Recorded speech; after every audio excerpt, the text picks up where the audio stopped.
Oi, gente, tudo bem? Espero que todo mundo esteja bem.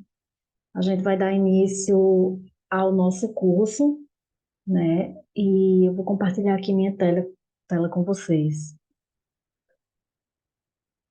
Hum,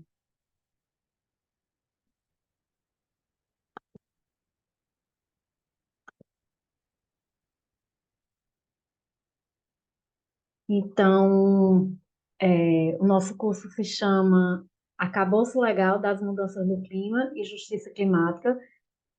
Vai ser um curso dividido entre eu, Marília Arruda, e a Ana Flávia Trevisan, certo? Eu sou doutoranda de Alterações Climáticas e Políticas de Desenvolvimento Sustentável pela Universidade de Lisboa. Tenho um mestrado no Desenvolvimento e Meio Ambiente, PRODEMA, na UFPE. Sou especialista também em gestão ambiental urbana e políticas públicas de desenvolvimento de destinos turísticos pelo Instituto Federal do Ceará. Turismóloga e graduanda em gestão ambiental. Também sou líder da realidade climática. E atualmente eu integro o Conselho da Diretoria do Instituto Ambiental de Pernambuco, INAP, e sou pesquisadora do GAMP, né, que é o Grupo Ambiental de Pernambuco, ligado à Universidade Federal Rural de Pernambuco. Então, como eu disse a vocês, esse curso ele vai ser dividido, né? E aí eu vou ficar com essa primeira parte, que a gente vai tratar sobre mudanças climáticas e resíduos sólidos. E os nossos tópicos, né, vão ser os conceitos relacionados, desculpa, às mudanças climáticas, as principais consequências da crise climática nos territórios, a gestão de resíduos sólidos, né, e essa relação com as mudanças climáticas. Vamos falar um pouquinho também sobre racismo ambiental e justiça climática. Então, eu espero que aqui no Congresso Brasileiro de Resíduos e no EPERSOL a gente possa aprofundar um pouquinho mais os nossos conhecimentos e partilhar essa manhã. Então, para a gente começar, a gente precisa entender alguns conceitos, né? E aí a gente vai falar sobre o efeito estufa, né? Que na verdade a gente ouve muito falar e às vezes a gente não entende muito bem o que é que isso quer dizer. Então, o efeito estufa, ele age como um grande cobertor, né, em torno da Terra, retendo o calor e aumentando as temperaturas. Esse efeito, ele é um efeito natural e faz parte, né, é um processo importante para a Terra, porque ele permite que o nosso planeta ele fique aquecido e mantém as condições ideais para a sobrevivência dos seres vivos e de todos os seres vivos, inclusive a gente, né? Então, a radiação solar, ela atravessa a atmosfera, a maior parte é absorvida, né, que é para fazer esse aquecimento e ajudar na sobrevivência da gente, e, e a outra parte é a radiação solar, que volta para o espaço, né, tanto pelas nuvens quanto pela superfície terrestre. Então, parte dessa radiação infravermelho, né, que a gente conhece como calor, ela é refletida pela superfície da Terra, mas ela não volta para o espaço, porque ela é absorvida por uma camada, né, de gases de efeito estufa, que envolve o planeta, que essa é a grande problemática. Então, o problema do efeito estufa é quando tem a intensificação dessa radiação, né, que é prejudicial à sobrevivência dos seres no planeta, né? Então, o aquecimento global nada mais é do que uma intensificação, né, do chamado efeito estufa. E aí, a gente precisa perceber o seguinte: quem é que causa, né, essas emissões de gases de efeito estufa? É, por que esses gases de efeito estufa eles interferem tanto no aquecimento global? E aí a gente tem como principais gases de efeito estufa, né, o dióxido de carbono, o metano, que o metano é 28 vezes mais poluente do que o dióxido de carbono. A gente tem o óxido nitroso, que é 298 vezes mais poluente do que o dióxido de carbono, né? E aí a gente tem também o óxido nitroso, o gás ozônio, o clorofluorcarbonato, que é o CFC, hexafluoreto de enxofre, o hidrofluorocarbono, que é o HFC. Então, a gente precisa entender de onde é que vêm esses gases, né? Então, esses gases, eles vêm da queima de combustíveis fósseis, do desmatamento de terras e florestas. Ele pode liberar dióxido de carbono, né? Assim também como metano e esses outros gases. E a gente percebe, na verdade, que vem de atividades ligadas às ações humanas, né? Então, por exemplo, quando a gente tem a disposição inadequada do nosso resíduo, né, o nosso lixo, é, por meio da decomposição dos resíduos orgânicos, sobretudo, né, que é uma das principais fontes de metano. Então, quando a gente, na agricultura, a gente usa fertilizantes, na indústria, e queima de biomassa, a gente libera óxido nitroso. Então, assim, o CFC, que a gente encontra nos aerosóis, nos refrigeradores, né, no sistema de refrigeração. Então, os principais setores de emissões, né, desses gases é na produção de energia, nas indústrias, no transporte, né, quando a gente deixa de usar uma bicicleta, enfim, para utilizar um carro, a gente está emitindo bastante dióxido de carbono, e essa é toda a problemática que está hoje em dia sendo discutida, né? Então, a gente ouve muito sobre, por exemplo, o desmatamento na Amazônia como uma fonte de gases de efeito estufa, né? E o problema é que quando a gente desmata para, por exemplo, criar gado, a gente está acelerando, né, essas mudanças climáticas e aumentando a fonte de emissão de carbono. Então, e reduzindo também a produção de chuva e aumentando as temperaturas consequentemente, né? Então, a gente percebe aqui que são simples ações, né, humanas que geram um sistema muito complexo, onde uma coisa vai puxando a outra. Então, a gente precisa também entender, né, que mudanças climáticas é diferente de aquecimento global. Apesar deles serem sinônimos, né, tecnicamente, existem algumas diferenças. Então, o aquecimento global, como a gente disse anteriormente, nada mais é do que uma intensificação do chamado efeito estufa, e as mudanças climáticas, elas são, né, transformações ao longo prazo nos padrões de temperatura e de clima. Então, segundo o IPCC, o aquecimento global é causado, já está comprovado que é causado pelas atividades humanas, sem precedentes. Então, é realmente uma questão para o presente e não mais para o futuro, como a gente, no século passado, assim, em meados de 70, quando começou a ser debatido, né, todos esses movimentos ambientalistas, a gente ainda tinha uma expectativa que era para o futuro, mas não, agora essa crise climática ela já está em curso, né, já está acontecendo, e realmente já é perceptível por todo mundo essas consequências, né?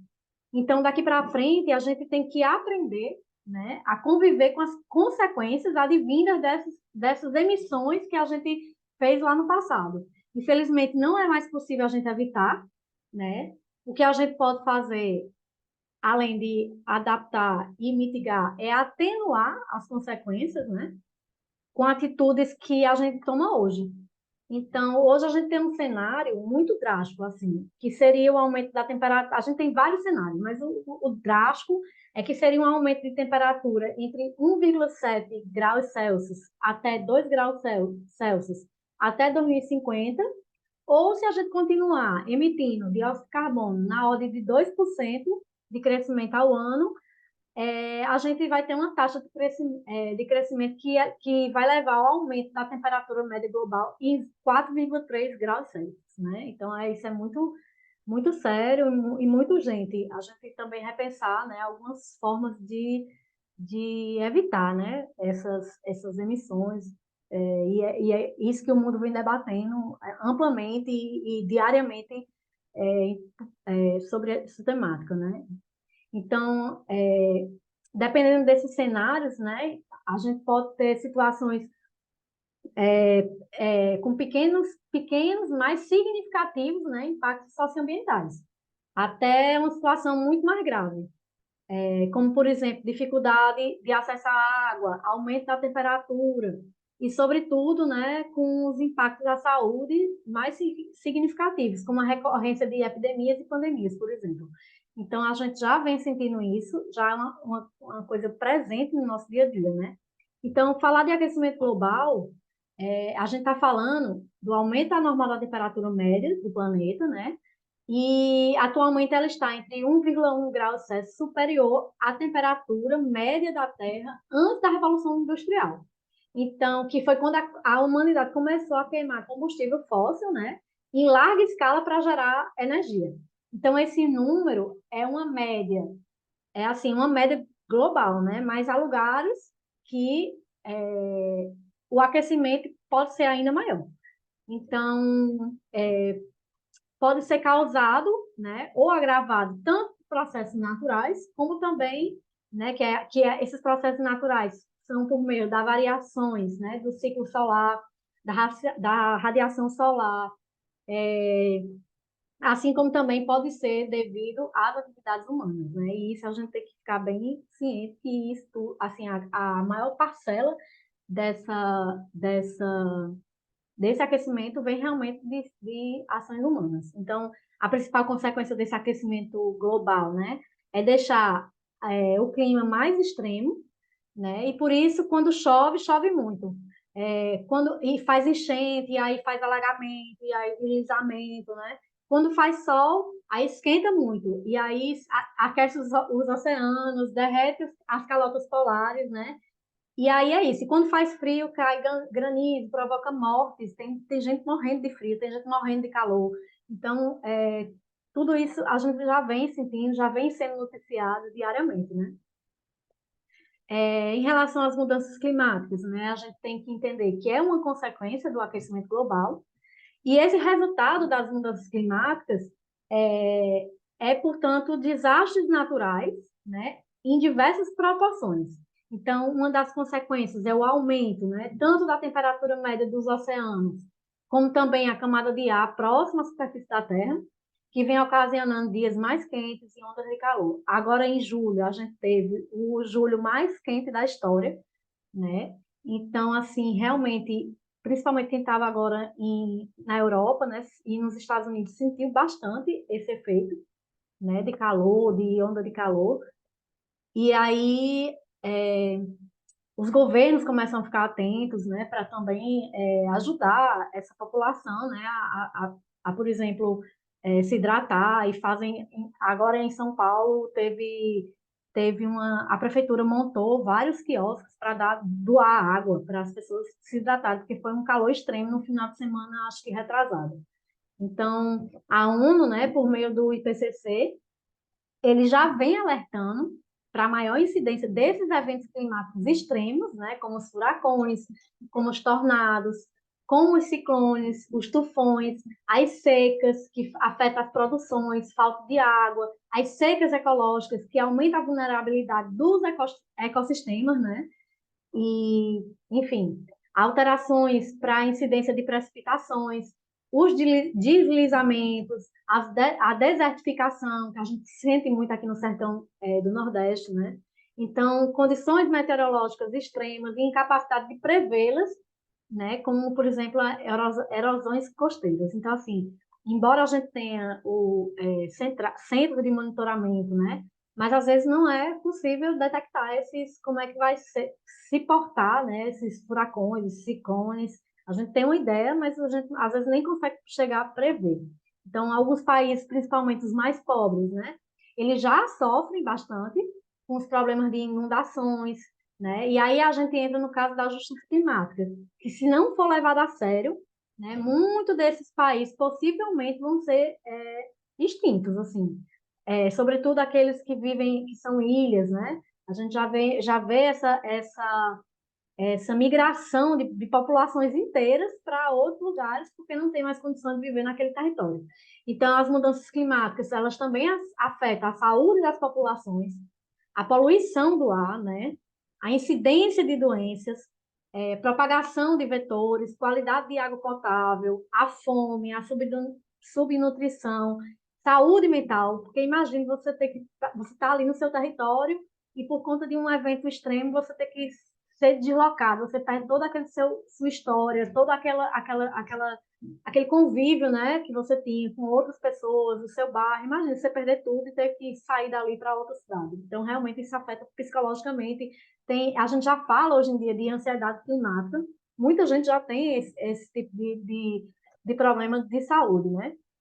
Então, o relatório do IPCC, agora realizado em 2022, no ano passado, diz que o aumento da temperatura global afeta regiões inteiras, de maneira diferente, assim.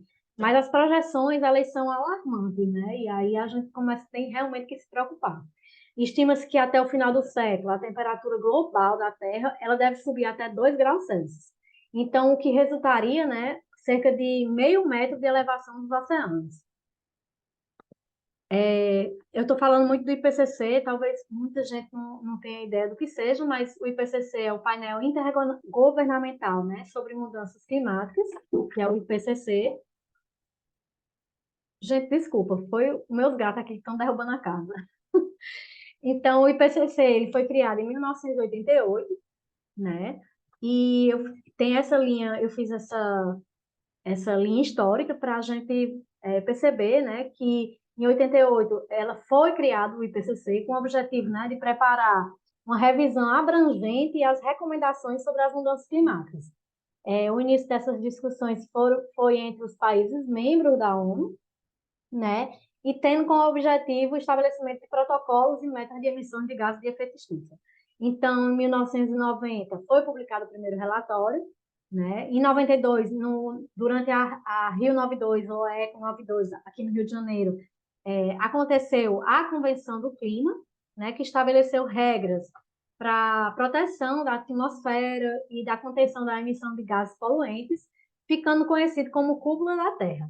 Então, em 95, apresentaram o segundo relatório. Em 97, a gente teve aí a assinatura, né, nesse meio tempo, do Protocolo de Quioto, né, que estabeleceu normas para o combate das alterações climáticas, definindo metas para a redução dos gases de efeito estufa. Então, sobretudo os países mais desenvolvidos, né? Nessa altura, em 97, os Estados Unidos eles ficaram de fora desse protocolo, não quiseram assinar, né? E aí esse protocolo ele teve início na vigência dele foi em 2005 durante a COP10. Então, em 2001, né, o IPCC ele lança o terceiro relatório. Em 2007 publica o quarto relatório. Em 2014 ele publica o quinto relatório. E aí, nesse quinto relatório, ele já forneceu, né, contribuição científica para o Acordo de Paris, e, e é interessante a gente perceber que em 2015, na COP21, que a COP é a Conferência das Partes, né, foi formulado um novo acordo que, digamos assim, substituiu o Protocolo de Quioto. Então, esse novo acordo ficou conhecido como Acordo de Paris, né, e foi assinado e ratificado por 169 países e entrou em vigor em 2016. Então, ele tinha como principal objetivo, né, envolver todas as nações para a redução dos gases de efeito estufa e minimizar os efeitos das mudanças climáticas e no aquecimento global, né? E essa meta global ficou em manter o aquecimento global abaixo de 2 graus Celsius, né? Buscando esforços para limitar o aumento da temperatura apenas até 1, grau Celsius. Então, acima dos níveis pré-industriais que a gente já comentou lá atrás. Então, firmou-se ainda as metas, né, e compromissos voluntários. Cada país ele tinha que são os INDCs, cada país ele tem que voluntariamente definir quais são as suas metas, né? O Brasil tem, inclusive, e agora fez uma meta, fez uma meta mais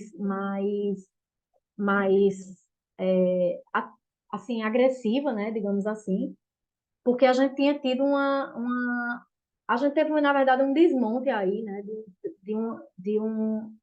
Uma, um período inteiro, de 4, 5 anos. Então, em 2022, teve a publicação do sexto relatório, né? E em 2023, as emissões de gases de efeito estufa provocaram o aquecimento global, que ficou definido, né, que essas emissões realmente ficou claro que são resultantes de atividades humanas. Então, assim, a gente percebe o impacto no meio ambiente, né? E o presidente da ONU chegou até a dizer, né, que a gente está em uma crise climática que pode tornar-se uma grande crise humanitária. E isso a gente já vem já vem percebendo e entendendo, né? Então, eu gosto muito desse mapa que é da USP, porque ele mostra, né, assim, os países, é, ele mostra as consequências que vão haver no Brasil até 2100. Então, os países mais afetados não são os mais responsáveis pelas mudanças climáticas, né, nem os que possuem mais recursos para implementar políticas de adaptação e mitigação. E, geralmente, os países mais afetados são os países mais pobres, né? E essa também é uma questão discutida, né, nessas COPs, nessas conferências das partes, que é que os países que poluem mais, que emitem mais gases, né, também contribuam, né, proporcionalmente, financeiramente, para ajudar esses outros países que não têm recursos é, é, a combater, né, e a melhorar a qualidade de vida dessas populações que sofrem com as consequências da crise climática, né? Geralmente países com poucos recursos. Então, aqui no Brasil, esse mapa, né, ele nos traz diversos fenômenos que vão acontecer e vão variar, né, tanto de aumento como de diminuição. Então, a gente pode perceber que no Nordeste vai cada vez mais, né, diminuir as precipitações, as chuvas, aumentar a temperatura média do ar e aumentar as ondas de calor. A gente já sente bastante isso, a gente já vê que no nosso bioma caatinga já tem locais, inclusive, de desertificação, né, por tanta seca.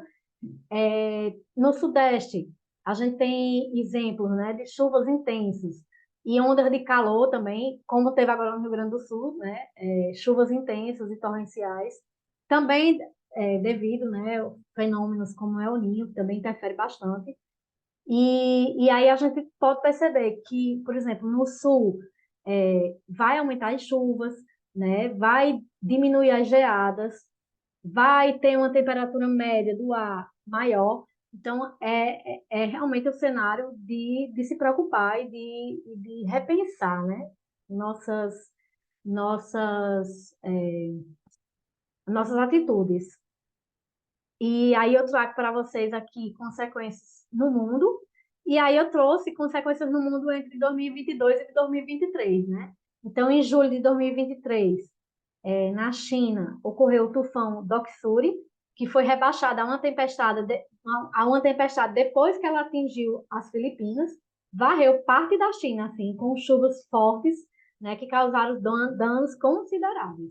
Enchentes, deslizamentos e os ventos chegaram a 170 quilômetros por hora. Tem imagens assim na internet de pessoas voando com o vento e é realmente impressionante, né? Então, em Pequim, foram chuvas mais fortes, as chuvas mais fortes nos últimos 140 anos.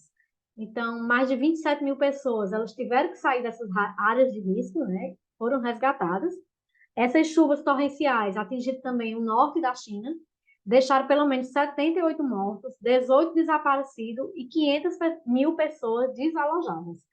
Em uma das cidades choveu 500 milímetros, né, que corresponde 5 vezes o normal das precipitações naquela localidade. Então, o governo ele emitiu nível de alerta máximo, né, suspendeu o transporte marítimo, terrestre, aéreo, escolas pararam de funcionar, né, durante a passagem desse tufão, e inclusive atrativos turísticos foram fechados. Então a gente vê que é uma consequência que desencadeia uma, uma, um monte de consequências, né, sociais, ambientais, e realmente a gente fica assustado porque a gente pensa que é uma coisa longe da gente, né? Trouxe agora, como eu já comentei, mas vou falar um pouco mais do verão da Europa em 2023, né, que registrou o julho mais quente da história. Chegou a ter temperaturas entre 40 graus Celsius até 50 graus, isso é muito quente. A gente não consegue nem imaginar, né, o calor que esse povo sentiu. E Antônio Guterres, né, que é o presidente da ONU, disse que a gente já está na era, né, realmente da ebulição global. Então, as pessoas teve inclusive um estudo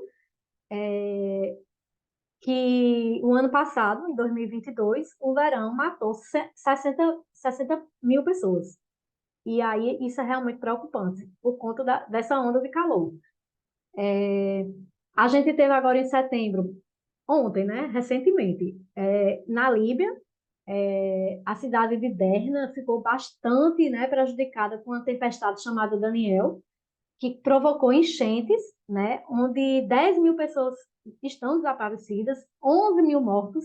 Então, essas chuvas elas causaram rompimento, né, de duas barragens no nordeste da Líbia, fazendo com que essa água que estava represada, né, inundasse rapidamente as cidades. Então, foi pelo menos 890 edifícios destruídos completamente, 211 edifícios foram destruídos parcialmente, né, danificados, e 398 ficaram submersos pela lama. Então, assim, é uma coisa muito recente, é uma coisa que chocou o mundo inteiro, as imagens, né?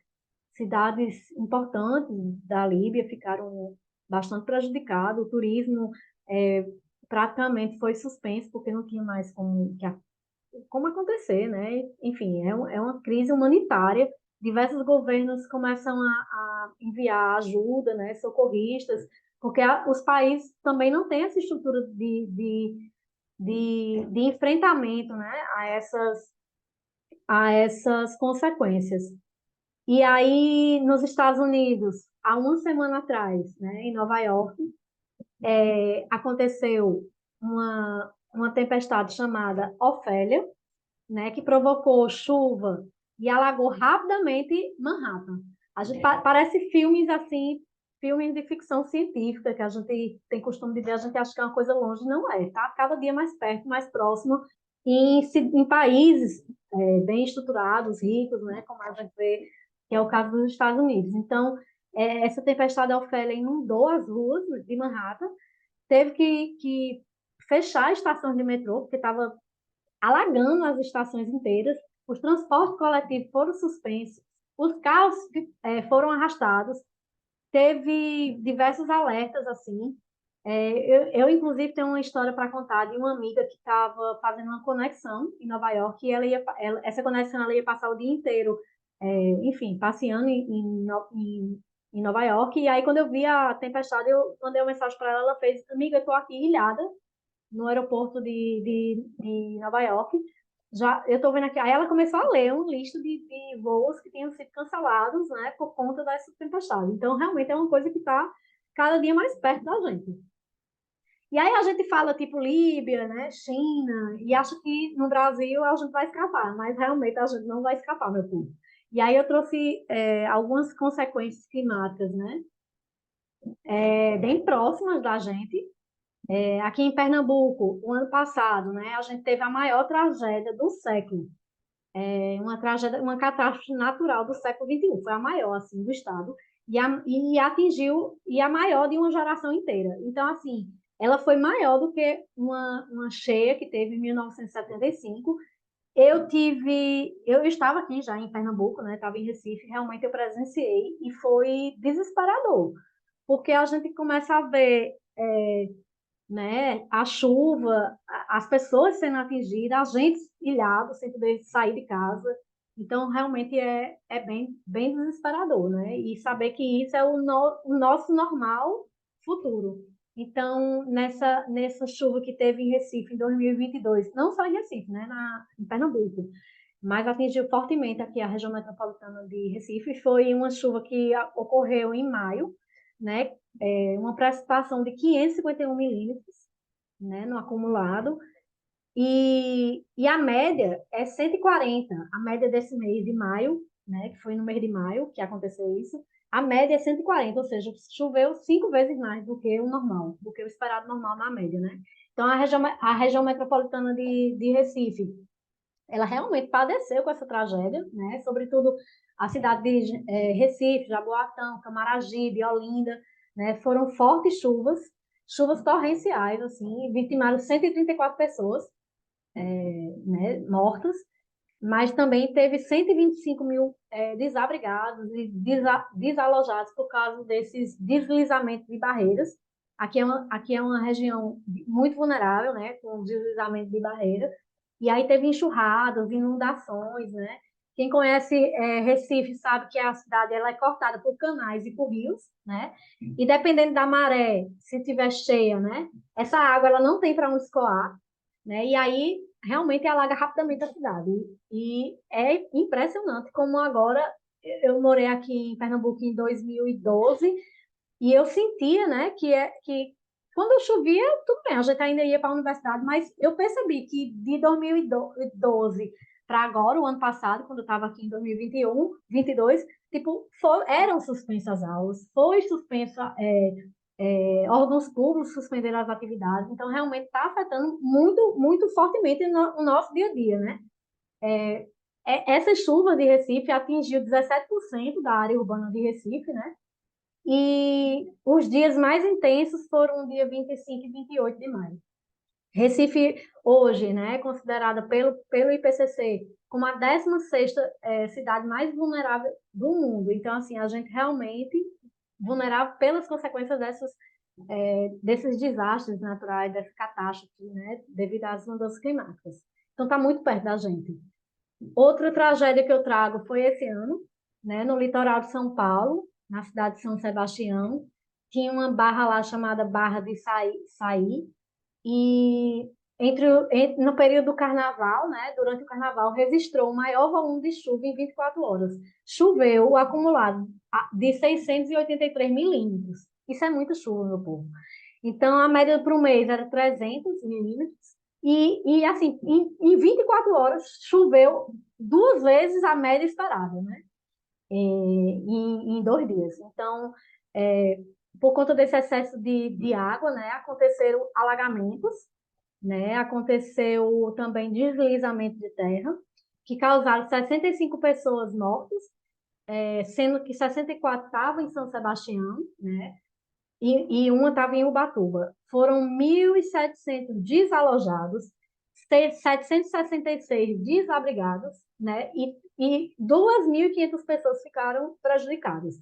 E eu quero chamar a atenção aqui, né, que esses eventos climáticos é, são sentidos por pessoas mais vulneráveis, como a gente pode ver nessas fotos, né? Mas elas também, né, elas não têm assim, não tem não são só as pessoas mais vulneráveis, né?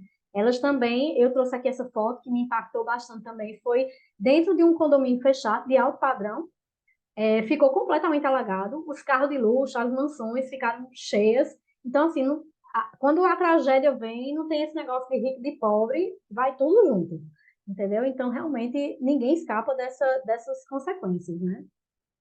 Outra, outra coisa bem recente, outra tragédia bem recente que a gente pôde observar foi agora um ciclone extratropical, né, que provocou agora em setembro no Rio Grande do Sul, e ainda está tendo muita chuva por lá, né, no Vale do Taquari, foram chuvas intensas que causaram enchentes, deixaram muito estrago.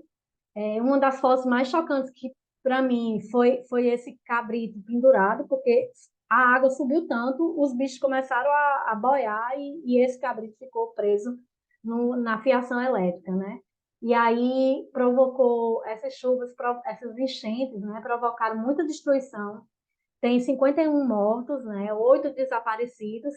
3.000 pessoas foram resgatadas dessas localidades, né? Já tem 6.500 pessoas desabrigadas, 22 mil desalojadas, e ao todo foi 402 mil pessoas né, afetadas, ficando 940 feridas. Então, assim, realmente é bem triste a gente presenciar esse tipo de tragédia no nosso país, né? Eu também trago que a gente está falando muito de chuva, mas aí eu vou trazer o extremo, que aí é a seca, né, na região amazônica. Na Amazônia, a gente costuma ver, né, rios cheios, também muitos rios. E aí agora, essa altura de setembro é o verão amazônico, né? Então, é uma combinação entre temperaturas já altas, né, nas águas do Atlântico Norte, e a ocorrência do El Niño, que eu comentei um pouquinho lá atrás, agravou ainda mais a seca lá na região norte, né? É uma das estiagens mais graves que está acontecendo lá, desde a última, se não me engano, foi 2005, ou foi 2015, já não lembro. Mas essas estiagens, elas têm isolado, né, as comunidades ribeirinhas, e que não consegue se deslocar porque os níveis do rio Solimões, enfim, e dos rios gerais na Amazônia está bem baixa. Essa semana teve uma constatação, né, que a morte de 100 botos rosa e um tipo de golfinho que chama tucuxis foram encontrados mortos, né, por conta de realmente dessa aumento da temperatura das águas também. E aí o Rio Solimões está bem baixo e realmente tem afetado 200 mil pessoas, né, no estado. Inclusive, essas secas, elas provocaram deslizamento de terra, né, porque o rio esvaziou e tirou aquela sustentação das terras e já teve tragédia de deslizamento também. Então, o nível do Rio Solimões ele começou a diminuir 30 centímetros, né, com uma temperatura média de 39 graus nas águas, né, onde a temperatura média normal é de 30 graus. Então, realmente aumentou muito e os peixes não estão, e os botos, né, não estão realmente conseguindo se adaptar a esse aumento tão rápido da temperatura da água. Já são 24 municípios em situação de emergência, 34 cidades já estão em alerta, né, e duas em estado de atenção. Então, realmente a gente precisa perceber, né, que está cada dia mais perto e essas consequências a gente não vai escapar. Então, eu queria trazer um pouquinho aqui em relação que a gente tem uma política nacional de mudanças climáticas, né, que ela foi instituída em 2009, é a Lei 12.187, né, e aí eu também queria, voltando um pouquinho, em 2015 teve o Acordo, né, de Paris, que o Brasil ratificou e a contribuição nacional determinada do Brasil teve o ano base de 2005, né, e ela engloba as medidas de mitigação, de adaptação e de implementação para alcançar as metas propostas. Então, em 2010, foi regulamentado a Política Nacional de Mudanças Climáticas pelo Decreto 7.390, né, que determinou também a elaboração dos planos setoriais de mitigação e de adaptação à mudança do clima. Foi criado, né, grupos de trabalho de adaptação para o desenvolvimento do Plano Nacional, em 2012, e aí, em 2013, começou as atividades, né, dos GTs, dos grupos de trabalho de adaptação. E aí teve uma promoção de estudos, de oficinas, de capacitação, definição dos setores, né, prioritários, né, e a mobilização de todos os atores, né, sociedade civil, instituições e ONGs, enfim. Em 2014, a gente tem a chamada pública, né, do Plano Nacional, de adaptação e a mobilização das redes temáticas. E em 2015 teve uma consulta pública do Plano Nacional e em 2016, ou seja, 7 anos após a promulgação, né, da Política Nacional de Mudança Climática, foi lançado finalmente o Plano Nacional de Adaptação. Então, esse plano ele foi implementado pela União, né, com cooperação dos estados, dos municípios, do Distrito Federal, organização da sociedade civil e setor privado. Então, o plano de adaptação, nacional de adaptação, ele um importante marco que a gente tem, né, em relação à adaptação climática, que coloca no centro das ações a questão de dimensão social, né? Sobretudo a proteção das populações mais vulneráveis. Então, isso a gente fez bem feito, né? Porque a gente realmente tem esse olhar social para essas tragédias ambientais, enfim, então, de adaptação, né? Então, o primeiro ciclo de implementação do plano, ele foi no período de 2016 até 2020, né? Teve um relatório final de monitoramento e de avaliação, né, do Plano Nacional de Adaptação à Mudança do Clima. E aí a gente tem agora em 2023, né, depois de um período de desmonte e de negacionismo, a gente tem a recriação do Ministério do Meio Ambiente, né, que agora passa a ser chamado também de Ministério do Meio Ambiente e Mudança do Clima. Então, essa pauta ela volta a ser uma pauta central dentro da política pública do governo brasileiro, né? E aí eu chamo a atenção para vocês que essa política nacional ela trouxe alguns conceitos, né? Desde 2009 a gente vem ouvindo falar desses conceitos. E aí, por exemplo, a adaptação, que já falei muito aqui, né? Adaptação, segundo a Política Nacional de Mudanças do Clima, né? São iniciativas e medidas para reduzir a vulnerabilidade dos sistemas naturais e humanos frente aos efeitos atuais e esperados da mudança do clima, né? Em relação ao efeito adverso do clima, as mudanças são as mudanças, né, no meio físico ou na biota, resultado da mudança do clima que tem efeitos significativos, né, sobre a composição, resiliência e produtividade dos ecossistemas naturais e manejados. E aí a gente também fala muito de mitigação, né, que são as mudanças e substituições tecnológicas que reduzam o uso de recursos e as emissões por unidade de produção, bem como a implementação de medidas que reduzam as emissões de gases de efeito estufa e aumentem os sumidouros, né? Então, a mudança do clima também é um conceito trazido dentro da política nacional, que mudança do clima ela possa ser direta ou indireta, atribuída à atividade humana que altere a composição da atmosfera mundial e que se some àquela provocada pela variabilidade da vulnerabilidade climática natural, né, observada ao longo desses anos, desses períodos. Então, a vulnerabilidade é quando tem o grau de suscetibilidade e de incapacidade de um sistema em função de sua sensibilidade e capacidade de adaptação. E aí, isso aí a Flávia vai trazer mais aprofundado para vocês. E aí, eu gosto muito desse mapa, que é do Sistema de Estimativa de Emissões e Remoções de Gases de Efeito Estufa, o SEG, né? E lá tem tem diversos gráficos mostrando quais são os setores, né?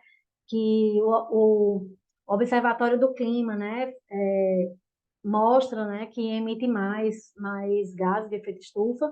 E aí a gente tem aqui no Brasil a gente tem, né? As emissões brutas totalizam 2,42 milhões de toneladas de carbono equivalente, né? E em 2021, sendo que os setores que correspondem às maiores emissões, né, 49% pelo uso da terra, 25% na agropecuária, 18% é na área de energia e 4% pelas indústrias.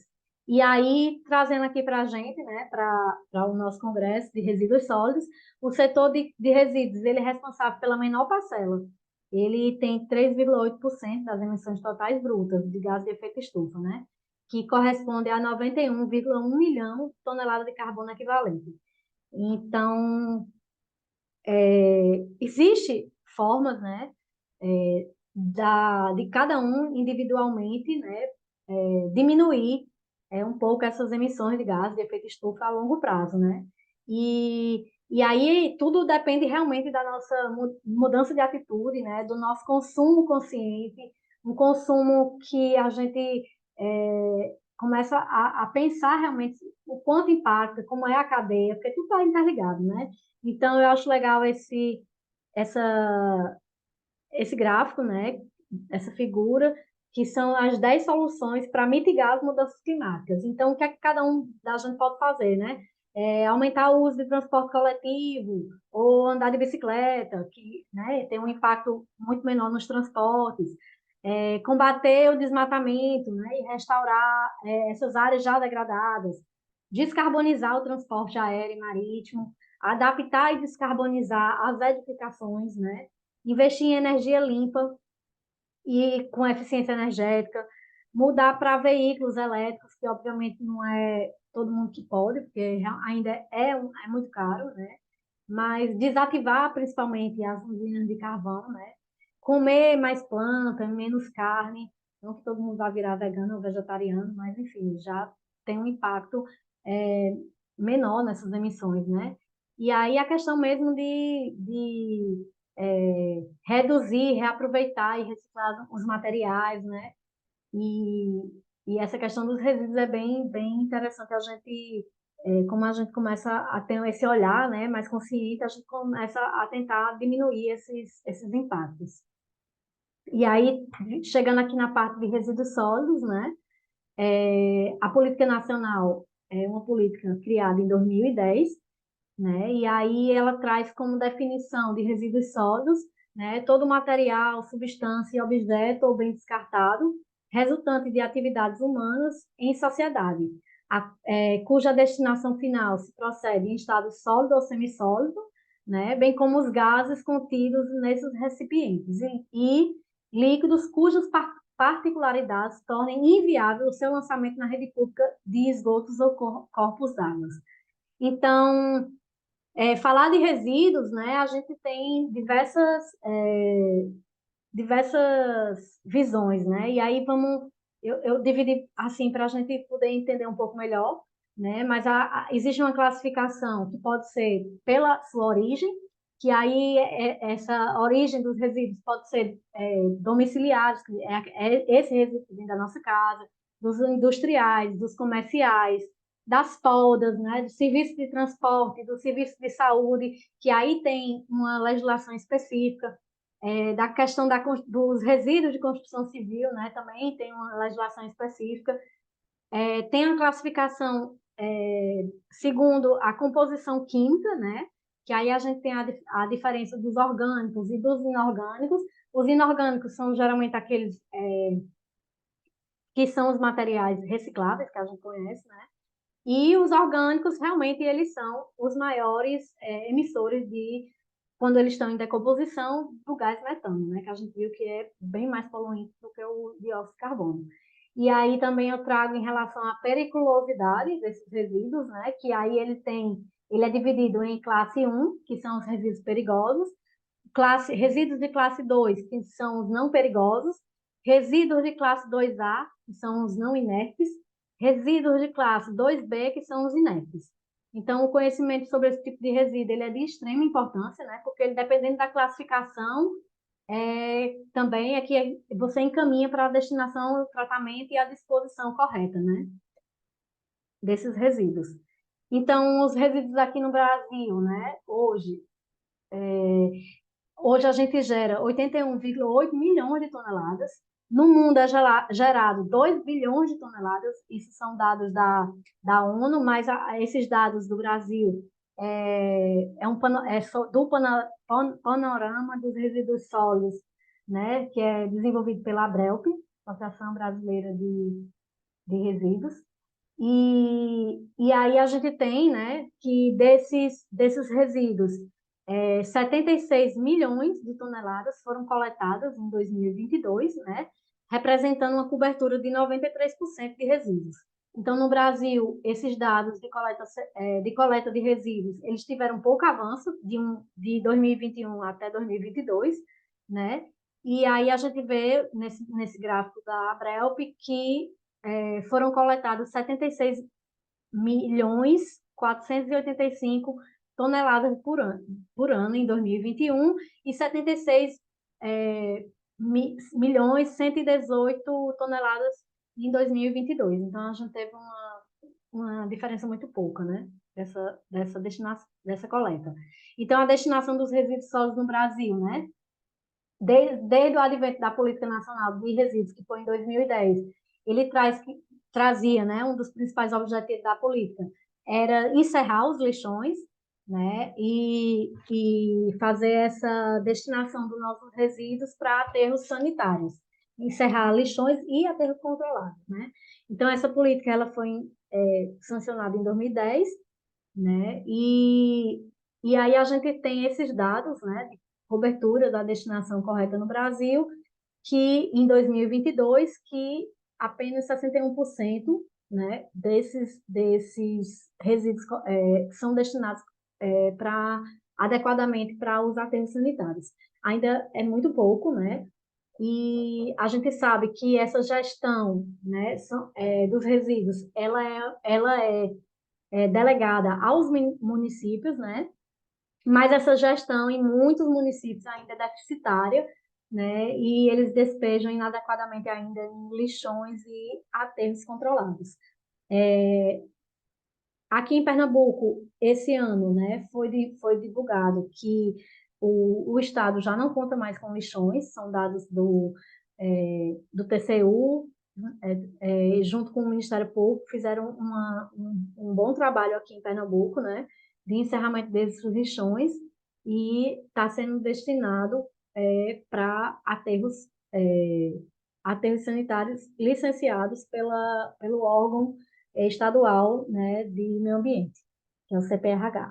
Então, a Política Nacional de Resíduos Sólidos, ela tinha quatro pilares, tem basicamente quatro pilares, né, que ela trata, que é a responsabilidade compartilhada, onde todo mundo, né, tem uma parcela de responsabilidade na questão de gestão, de tratamento desses resíduos, a logística reversa, né, sobretudo para as empresas privadas, né, fazerem essa logística reversa do seu material, os acordos setoriais e a inclusão dos catadores, né? Então, a política nacional ela foi regulamentada pelo decreto 7.404, né, em 2010, e assim, essa política, ela fica sobre é sujeita, né, à observância da política. Pessoas físicas, pessoas jurídicas, de direito público, de direito privado, responsáveis diretos ou indiretamente pela geração de resíduos sólidos, né? Então, é, é importante, além disso, desenvolver ações relacionadas à gestão integrada e o gerenciamento de resíduos sólidos. Os prazos iniciais, como eu comentei anteriormente, né, dos encerramentos dos lixões, deveria ter sido em 2014, né, inclusive foi destinado 1,2 bilhões de reais, recursos do PAC, Programa de Aceleração do Crescimento, né, para o cumprimento dessa legislação de adequação, né, da destinação dos resíduos sólidos urbanos. Os municípios não cumpriram esse prazo, alegando, né, falta de técnicos qualificados e de recursos financeiros, e aí foi prorrogado esses prazos novamente, né, e passaram a vigorar para 2019 e 2021. Mas aí, nesse meio, a gente teve uma pandemia, que afetou todo mundo, né, todas as atividades, enfim, e mais uma vez, né, foi prorrogado esse prazo de encerramento dos lixões. E aí que a gente conhece como novo marco do saneamento, a lei é a 14.026 de 2020, e aí, nesse novo marco legal, tem cidades que teriam, né, que encerrar até 2024 esses lixões. E, mais uma vez, a gente não vai cumprir essa normativa, né? Então, a gente vê que existe lei, existe, né, um marco regulatório até duro em relação a isso, mas talvez a gente tenha que perceber onde é que a gente está falhando. Será que na fiscalização? Será que na punição desses gestores, né? E não se adequar, e não adequar, né, a gestão dos resíduos para destinar corretamente esses resíduos. Então, falando um pouco sobre essa má gestão dos resíduos sólidos, né? A gente sabe que ela causa uma problemática muito grande, porque cada vez mais, né, Esses resíduos estão sendo difíceis de serem reabsorvidos nos ciclos produtivos, né? E aí esses materiais eles vão se acumulando porque eles não têm uma reciclabilidade boa, né? E também não tem um incentivo econômico para que isso aconteça, para que essa reciclagem desses novos materiais aconteça. Então, o que a gente precisa é ter cuidado com o discurso, né? Das empresas de lavagem verde, né? Que são aqueles discursos que a gente acha que é verdade, mas por trás não é isso. E realmente repensar a nossa forma de consumo, né? E adotar de fato um consumo consciente no nosso dia a dia, né? O impacto de uma má gestão de resíduos, ela causa muitos problemas, né? Sobretudo poluição atmosférica, poluição hídrica, poluição do solo, poluição visual, né? Causam doenças à população, né? Entopem os bueiros, né? Eu trouxe diversas fotos aí para a gente entender como é grave, né? Esses impactos. E aí a gente tem bueiros entupidos, e aí quando a chuva vem não tem como escorrer a água, tem resíduos sendo jogados nos canais, e aí a prefeitura tem que gastar uma grana para fazer a limpeza desses canais também, né? Para em época de chuva também não transbordar. E aí quando não tem essa manutenção, né, desses canais, ocasiona alagamentos, inundações, né? E encurta também a questão da vida útil dos aterros, porque é material que podia estar sendo devolvido ao ciclo produtivo, né? E à reciclagem, e termina que começa esse material ser descartado em aterro, né? E diminui essa vida útil dos aterros. Então, também a gente tem a proliferação, né? Aqui no Brasil, a gente tem muito isso, que é a proliferação de pragas e vetores, de endemias, sobretudo a dengue, né? E aí, o Aedes aegypti, né? Que aí causa dengue, chikungunya. A gente teve aí um surto de Zika, que teve um impacto social muito grande, né? Porque teve bebês que nasceram com problemas. E, enfim, a gente começa a colocar em risco mesmo a saúde pública, e aí já puxa para um custeio, né, da saúde pública para atenuar essas consequências advindas dos resíduos sólidos mal geridos, né? Então, a gente também percebe que a presença de resíduos nos mares já é uma realidade, né? Tem locais, dependendo das correntezas, né, que estão formando ilhas inteiras de resíduos. São dados chocantes, assim, que a gente pode ver em vídeos em canais como o YouTube, por exemplo. Para mim, uma das cenas mais chocantes são os impactos na fauna, né? Tartarugas marinhas não sabe o que come, e aí morrem porque estão comendo plástico. Tem, inclusive, uma cena de uma tartaruga que tem um canudo, né, retirado da narina, e isso realmente começa a impactar a fauna e a flora marinha. Para além disso, esses resíduos, né, sendo jogados nos oceanos e começam a ação do sol também a criar os microplásticos, né, que já foram encontrados nos peixes, no corpo humano, né? E aí, em um estudo muito recente, dessa semana, inclusive, se não me engano, do Japão, eles fizeram um estudo no cume de um cume de ai meu Deus, como é o nome daquilo?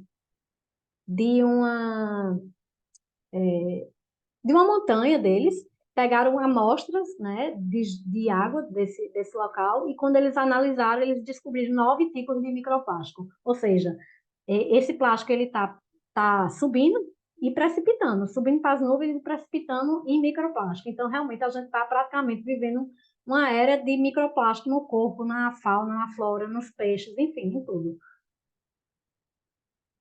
E aí a gente fica pensando, mas sim, e o que é que tem a ver a relação da mudança climática com resíduos sólidos, né? E aí, em 2021, né, dados do CEG, né, traz que o metano, advindo dos resíduos, né, sólidos e tratamento de efluentes domésticos, foi responsável por 92,7% dessas emissões, né? Então, o principal responsável por essas emissões advindas dos resíduos foi a disposição incorreta, né, dos resíduos em lixões e aterros controlados, né, o que representa 64,1%. As emissões oriundas do processo, né, de tratamento são significativas também, assinalando que as de efluentes domésticos ficaram na ordem de 28%, as advindas de efluentes industriais, né, como a gente está vendo nesse gráfico, representam 6,1% do total, né, e com origem também de incineração de resíduos ou queima a céu aberto, que a gente vê muita queima no interior, né, soma 1,7%, né, ao passo que o tratamento biológico ficou responsável por 0,06%. Então, basicamente, então, a relação do mudanças climáticas com o resíduo sólido é realmente essa disposição inadequada, né, nessa gestão inadequada dos resíduos, que aí gera emissão de gases de efeito estufa. E quando a gente vê só 4% assim, dessa, né, 3,8% desse impacto por setor, a gente pensa que é uma contribuição pouca. Mas quando a gente pensa no todo, né, na cadeia, todos os setores, na verdade, eles geram resíduos. Então, o que torna isso um pouco mais complexo, né? Porque, tipo, na indústria, ele gera resíduo. No escritório, ele está gerando resíduo, né? No restaurante, ele gera resíduo. Então, realmente, a gente precisa ver o resíduo como um sistema mesmo, né? Para diminuir, né, essa emissão de gases, né? E realmente a gente percebe que quando a gente vê o todo, né, todos os setores, a gente percebe que realmente é relevante, sim, essas emissões. E aí eu trago um pouco dos catadores de materiais recicláveis, né, que eles são agentes socioambientais que fazem essa coleta, essa triagem, o beneficiamento dos resíduos. Eles foram bastante incluídos dentro da Política Nacional de Resíduos, né? E eles também ajudam, né, na diminuição da emissão de gases de efeito estufa. Essa figura dos catadores, né, também é importante porque é uma fonte, eles são considerados desde 2002 como uma ocupação pela classificação brasileira de ocupações, né? E então ele gera renda, inclusão, melhoria de vida, da qualidade de vida desses trabalhadores, né? E recentemente teve uma pesquisa também do Banco Interamericano de Desenvolvimento, do BID, né, que aponta que aqui na América Latina os únicos resíduos que realmente, efetivamente, têm sido reciclados, eles são advindos da coleta desses agentes, né, desses catadores.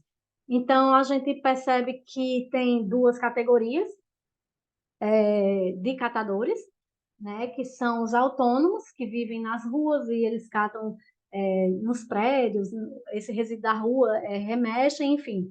E tem também a categoria de catadores que são associados ou cooperados, né?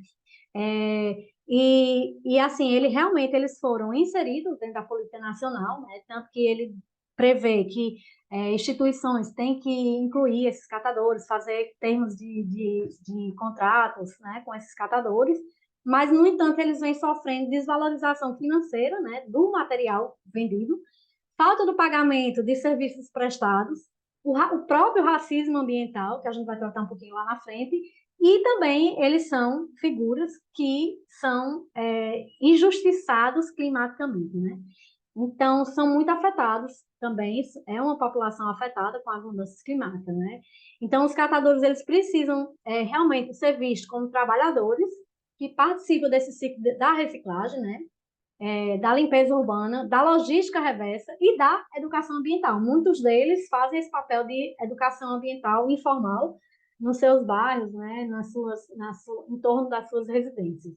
E, assim, eles precisam realmente que sejam reconhecidos como um trabalho digno, né, que ajuda a manter o meio ambiente equilibrado e que precisa de uma remuneração justa para isso, né? E essa é a grande bandeira, né, dos catadores atualmente, ser pago pelo serviço que eles já prestam para as prefeituras. Precisa perceber que esses profissionais também têm um papel dentro da adaptação e da mitigação climática e que, para além disso, eles contribuem, né, para a redução das emissões de gases de efeito estufa. Então, o nosso plano nacional de resíduos sólidos, ele era para ter ficado pronto também em 2014, ele só ficou pronto em 2023, né, foi lançado esse ano, e uma das metas, né, que até em 2024, né, tenha a obrigação a contratação das cooperativas, né? Então, hoje, esse percentual é só de 3% e a meta até 2024 é de 24,5% de contratação de cooperativas, ou seja, a gente está muito longe da meta e é praticamente daqui a 5 meses, a gente já está em 2023, né? Então, realmente, não sei se a gente vai conseguir alcançar essa meta de contratações, né? O que a gente percebe é que municípios não fazem essas contratações, em vez de incluir, exclui esses trabalhadores, né? Do processo de gestão de resíduos. Então, eu trouxe aqui para vocês um ciclo virtuoso do trabalho dos catadores, né? Esse que eles podem beneficiar a sociedade como um todo, né? Porque eles estão ali ajudando, né? Na gestão de resíduos, beneficia o meio ambiente, porque reduz, né, esses gases de efeito estufa, a mitigação das mudanças climáticas, diminui a poluição das nossas ruas, dos nossos mares e canais, enfim. Beneficia a própria indústria, porque ele consegue triar o material e vender para a indústria um material triado e de boa qualidade, né? Beneficia o Estado, porque reduz a quantidade de resíduo que vai parar no aterro, né? E reduz os custos nessa logística, nesse transporte, e beneficia também as empresas que precisam cumprir com essas responsabilidades, né, socioambientais de verdade, não é essa lavagem verde que a gente vê na publicidade de grandes empresas. Então, eu trago aqui para vocês também, para a gente refletir um pouquinho, né, sobre o racismo ambiental, né? Em 1987, a Comissão para a Justiça Racial elaborou um documento conhecido como Resíduos Tóxicos e Raças, né? Foi nos Estados Unidos. Essa pesquisa ela tinha como foco analisar os fatores demográficos que determinava a escolha, né, de locais para a instalação de resíduos tóxicos. Então, esse estudo revelou que realmente a questão racial era o principal critério determinado pela escolha da onde ia ser destinado esses resíduos tóxicos, né? Onde é que eles iriam ser implantados e superando também outros critérios, como, por exemplo, não era a pobreza, o valor da terra e a propriedade de imóvel, é realmente a questão racial. Então, essa constatação, né, que a composição racial de uma comunidade variável, que determina essa instalação dos depósitos, né, digamos assim, dos aterros, para onde que começou para onde iriam, né, esses resíduos tóxicos, começou a criar, né, esse termo racismo ambiental, que foi criado pelo ativista Benjamin Chaves, né, para designar exatamente a imposição desproporcional, intencional ou não, né, de rejeitos perigosos a uma comunidade de minoria étnica étnica, né? E esse descaso ambiental com que são tratadas essas comunidades de minoria étnica, forçada a se estabelecer em locais próximos a resíduos, né? Submeter as suas moradias sob condições insalubres ou perigosas, né? Tudo isso foi taxado como racismo ambiental. Então, essas populações ainda são excluídas, né, nessas tomadas de decisões, nessa mediação e nessa criação de qualquer política pública socioambiental. Além de serem pessoas marginalizadas e estigmatizadas, né, por conta do racismo propriamente dito, essas comunidades também elas são aquelas que resistem aos maiores índices de poluição e degradação do solo. A falta de saneamento básico e o acesso inadequado à alimentação de qualidade. Então, o racismo ambiental ele ocorre quando práticas ambientais afetam e prejudicam grupos de indivíduos, né, de modo desigual, especialmente entre minorias étnicas ou raciais, como os afrodescendentes, os indígenas, os latinos, né? É interessante perceber que, por exemplo, o meu estudo de tese agora, eu realmente percebi que essas pessoas que trabalham, os catadores de cooperativas, que foi o meu foco, né, eles realmente moram muito próximos a esses depósitos de resíduos, né, de aterros e até mesmo de depósito de usinas de triagem, né? Mas assim, resumindo, então, resumindo um pouco, né, a forma como as populações mais pobres e marginalizadas, elas são afetadas de forma desproporcional, né, pelos impactos ambientais negativos. Então, a luta contra o racismo ambiental, ela envolve também direitos humanos, né, e ambientais, a valorização do conhecimento e a experiência de comunidades já afetadas por isso. Para combater essa forma de injustiça ambiental, é necessário que a sociedade, como um todo, ela reconheça, né, que existe o racismo ambiental e que tome medidas para combater. Existem medidas que a gente pode, né, tomar para diminuir o racismo ambiental. Então, como criação de políticas públicas que levem em conta as desigualdades sociais e econômicas, né, a garantia do direito à participação das comunidades afetadas na tomada de decisão, a promoção da educação ambiental e a valorização do conhecimento tradicional e das comunidades. E aí, falar de injustiça ambiental, que é essa imposição desproporcional dos riscos ambientais às populações menos dotadas de recursos financeiros, políticos e informais, né, cria também um movimento de justiça ambiental, que foi um movimento criado em 80, né, nos Estados Unidos também, para combater a implementação de aterros sanitários que recebiam resíduos poluentes e perigosos, né?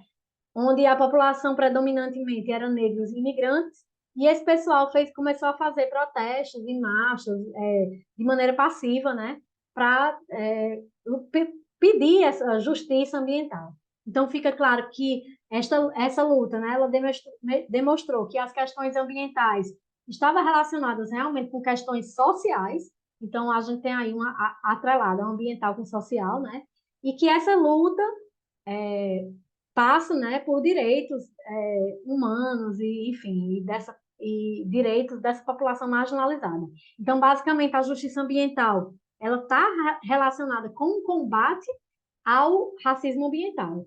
Então, a justiça ambiental é uma noção que tem referência do próprio processo histórico de construção da cultura dos direitos humanos, né, e no contexto de lutas ambientalistas.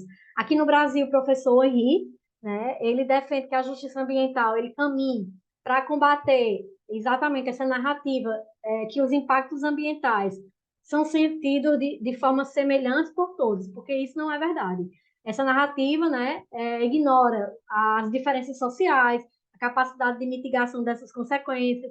Então, assim, a justiça ambiental, ela busca esse tratamento justo e o envolvimento significativo de todas as pessoas na elaboração, desenvolvimento, implementação, reforço de políticas, leis e regulações, né, ambientais, independente da sua raça, cor, origem ou renda. Então, resumindo, a justiça ambiental é a superação dessa injustiça social.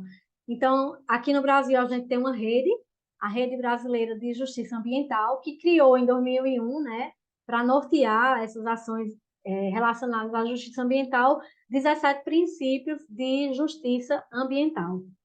E aí essa justiça ambiental, quando a gente traz à luz, né, os catadores, os resíduos, a gente vê que aqui no Brasil as parcelas da população mais pobres tendem a viver próximo, né, a lixões, a aterros sanitários, a áreas inundáveis, né, e construindo assim um quadro de injustiça ambiental.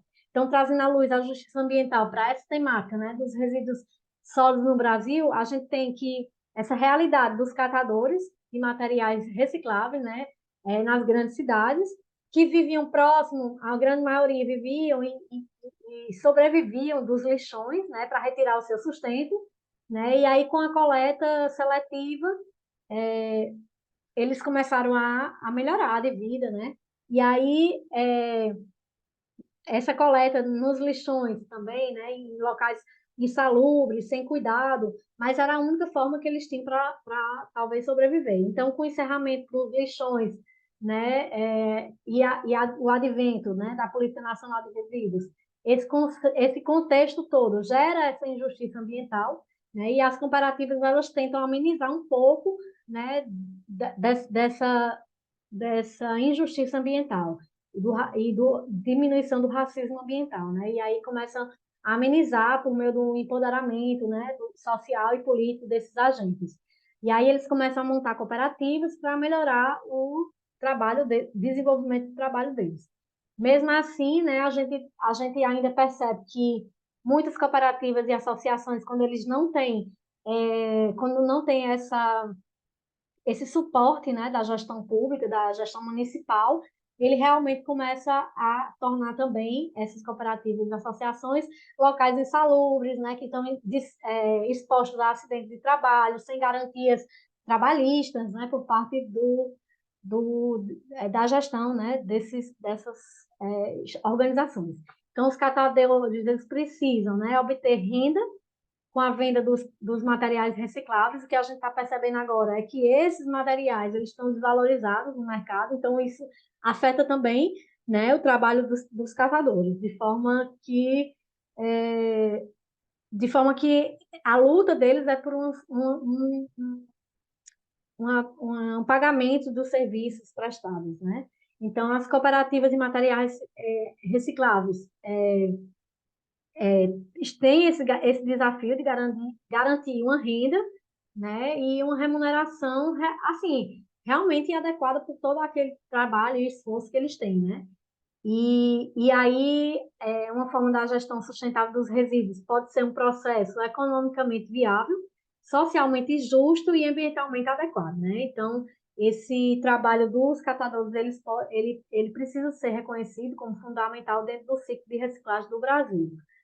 E aí eu trago para vocês esse Atlas, que eu gosto muito de observar ele nesse site, né, que vocês podem anotar aí. Ele é o Atlas da Justiça Ambiental. E aí, quando você clica nessas bolinhas, cada bolinha dessa é uma luta, né, por justiça ambiental. Então, aleatoriamente cliquei em um, e aí trouxe, né, esse site ele é alimentado, né, com esses conflitos sociais e questões ambientais, de comunidades, né, tradicionais que lutam pela justiça ambiental por todo mundo. Então, ele é alimentado por todo mundo com diversas causas. Aí, cada bolinha dessa, ela vai mostrar, né, enfim, a história de uma. Eu peguei aqui esse exemplo, que desde 2002, em Alagoas, cerca de 60 famílias, né, de uma comunidade quilombola de Gameleiro, localizado na zona rural, né, chamada Olho d'Água das Flores. Eles lutam contra um lixão localizado a 300 metros das suas casas. Então, a gente percebe aí o racismo ambiental, a injustiça ambiental, né? E aí, essa comunidade, o lixão foi implementado nesse terreno, num nível superior à área da comunidade, fica em cima, né? E por isso tem causado acidentes nos períodos chuvosos. Então, o lixo ele se acumula, é carregado pela enchente e é lançado de forma violenta contra as casas e demais edificações dessa comunidade quilombola, causando danos materiais, né, sociais, enfim, significativos. Então, em 2008, mesmo com todo o apoio, né, e legislação relativa aos quilombolas, eles conseguiram que a prefeitura suspendesse o envio dos resíduos para o lixão, né, e a transferência temporária também da vala, que tinha nessa localidade, conhecida como Sítio Areias. Então, a comunidade, ela ainda permanece sujeita, né, a depósito desses resíduos, que se decompõem, que ainda estão se decompondo, né, no lixão, que aí contaminando o solo, favorecendo a proliferação de bichos e não mais obstante do que a emissão de gases de efeito estufa. Então, especialmente nessa luta, né, lá por justiça ambiental, atuou, né, o Ministério Público Federal, o Ministério Público Estadual, a Fundação Palmares, o Tribunal de Justiça de Alagoas, e aí é bem interessante a gente ir buscando, né, e vendo o que é que está sendo discutido, né, que lutas são essas. É bem legal, eu sugiro que vocês passeiem um pouquinho por esse atlas. E aí, a gente chega na parte de justiça climática, né? Que, na verdade, é um desdobramento da justiça ambiental. E aí só que na percepção, né, dos impactos da mudança climáticas, que atinge, né, que a gente já falou, de forma e intensidade diferente, grupos sociais distintos. E aí, nesse contexto de mudanças climáticas, fica evidenciado, né, os impactos desproporcionais, sobretudo por essas populações mais vulneráveis, né, as consequências e os desastres que já estão sendo observados pelas mudanças climáticas. Então, o impacto climático, eles são também impactos ambientais e podem ser observados, né, nessa lógica de justiça ambiental aplicada ao clima. Esse movimento começou a ser usado, a ser difundido em 1990, né, num documento que denunciava a indústria do petróleo como principal responsável pela emissão de gases de efeito estufa, né, que causava as mudanças do clima. Então, a justiça climática ela propõe que as mudanças climáticas sejam analisadas e combatidas, né, com responsabilização daqueles que efetivamente dão causa a esse desequilíbrio, né? Que causa que causaram e que as condições, que têm também condições de enfrentar. Então, a gente sabe que os países mais ricos são também os que emitem mais gases de efeito estufa, né? Mas que não são eles que sentem, né, essas consequências tão fortemente como os países mais vulneráveis. Então, é, também tem sido discutido, né, que esses recursos de enfrentamento, né, dessas consequências, elas também sejam financiadas, né, por esses países que também têm mais recursos. Isso é um debate que está bastante atual nessas COPs, né? Então, os países menos industrializados e pessoas mais vulneráveis, por exemplo, elas contribuem menos para agravar a crise, mas elas são muitas vezes mais susceptíveis a sofrer, né, as consequências do que porque eles têm menos estruturas e recursos para enfrentar o problema. Então, a justiça climática ela propõe, né, que os mais que mais exploraram os recursos do planeta invista mais e auxilie mais com projetos, né? Os que mais necessitam dessa ajuda, uma vez que detém mais infraestrutura e mais desenvolvimento. Então, isso é uma discussão que está em pauta em muitas agendas, né? E a justiça climática é um movimento global que busca uma divisão mais justa dos investimentos e das responsabilidades do combate da emergência climática. A gente também percebe, né? Nesse movimento de justiça climática, a gente tem a Greta, que é uma jovem ativista, né? Que ela está sempre, ela passou várias sextas-feiras não indo para a aula, para mobilizar diversos jovens e a gente tem aí uma força de ação, né, muito grande desses jovens de hoje né, em combate às injustiças climáticas que vêm ocorrendo no mundo inteiro.